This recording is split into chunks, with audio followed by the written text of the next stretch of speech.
It's Friday before the Dubai World Cup, and the tracks have been beautifully harrowed for the last time this morning. The horses have done their work, and we were at the round track where we encountered John Gosden, who was working Lord North, who was victorious in the Dubai Turf last year, and in fact the year before. Even though he dead heated with Pantalassa last year, and he had respiratory problems, we've now got a chance to find out how his preparation has gone and how he's expected to run for his third onslaught on the Dubai Turf, arguably the toughest race of the evening. It's really nice to be close to the action in respect of timing. Friday, you've seen everything unfold from the time that he got here. What was your impression of the way he travelled and the way he settled in? Well, yeah, he's done well overall. He's he's an old professional now. He's 7-year-old gelding, so they probably know more about the game than we do. But he's travelled down well, fine, settled in. Very pleased with him. I think the only main comment I had, normally the turf course here has a little more give in it. We would call it good ground. This year it's riding firm, which wouldn't be entirely to his liking. Well, you don't have Pantalassa to contend with, but you do have a very strong field, as it always is. And I guess to a large extent you don't really worry about your opposition, but how well your horse is. Yeah, I think that's the key thing. I mean, we know very well there's about 6 horses in there could win it on the form. So it's a very solid race. I mean, it's a proper Group 1.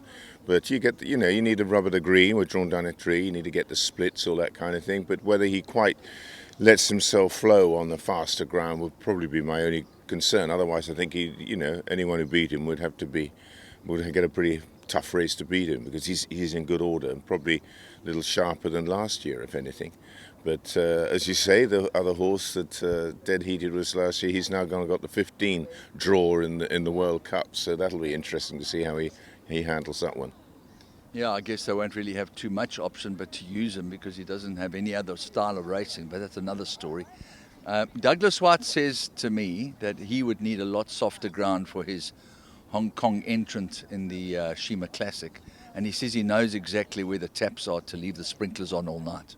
Well, I think that's good, and if he's had a word with the groundsman there and just given him what we call an attitude adjust, you never know, we might get a good old paddy field out there, swamp.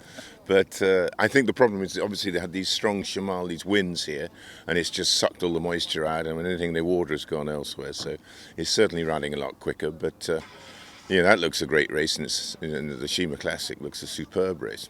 We often use the expression, you didn't come here for a change of environment, because at the end of the day, even though it's really cold in Britain, and even though it's really warm and there's lots of nice things to do in Dubai, it's a combination of the money, the hospitality. What do you put it down to?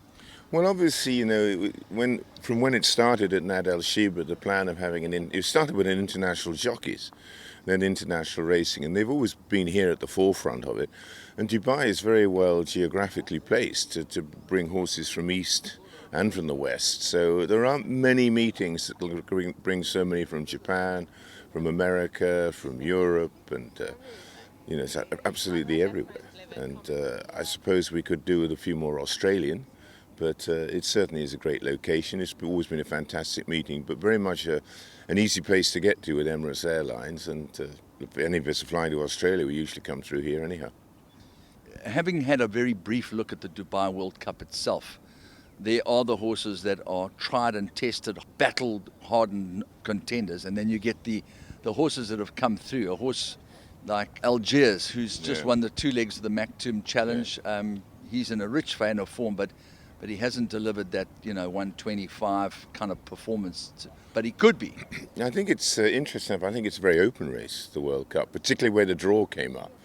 So you have 2 of the favourites put right out on the outside. That compromises their chances, and you hit that first bend pretty quickly. But I mean, in fact, 3 of the top fancies are 13, 14, 15 or whatever is right out there.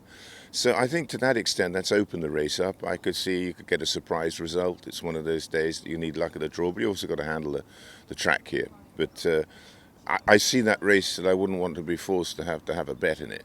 Whereas I think you look at the turf races, you pretty well can narrow in, and particularly since you've got the champion Japanese horse here in the Shima Classic, we're always looking forward to seeing him. But horses have won Japan Cups and everything else, and the standard of their racing. And they've been, for years buying the best fillies they can anywhere. taking top bloodlines in there, whether it's Deep Impact, Sunday Silence, that whole line. So to that extent, they are a real world power now. Kickback. It's something that nobody wants to subject their horses to, but it's a reality of dirt racing. When you go to America, I'm sure you would far rather race on the grass than on the dirt. But if you've got a horse that's got the propensity and the ability, you take your chances. Yeah, you do, but I think with the dirt tracks, sand tracks, or torpedo, or whether it's polytrack, synthetic tracks, they all vary and horses prefer them. But as you say, the kickback is a big factor. You can take a horse that can work brilliantly on it on their own, but then when they get in the race and the kickback, they're not used to it. Immediately they lose their action and their breathing goes and the rhythm of their breathing. And that's something, you have to, when they're young and brought up with it, the horses. You notice a lot of the jockeys I saw in the films, they got screens for themselves, but the horses don't. And to that extent, it's tough for a horse unless they're conditioned to it. And there's no doubt that is a key factor. But, I think it's something I found a lot of turf horses, they can't transfer their form. They can handle the surface, but they can't handle the kickback. But also the dirt horse is a different creature. Heavier shoulder, shorter cannon, shorter pastern, different style, quicker stride. They are a slightly different creature.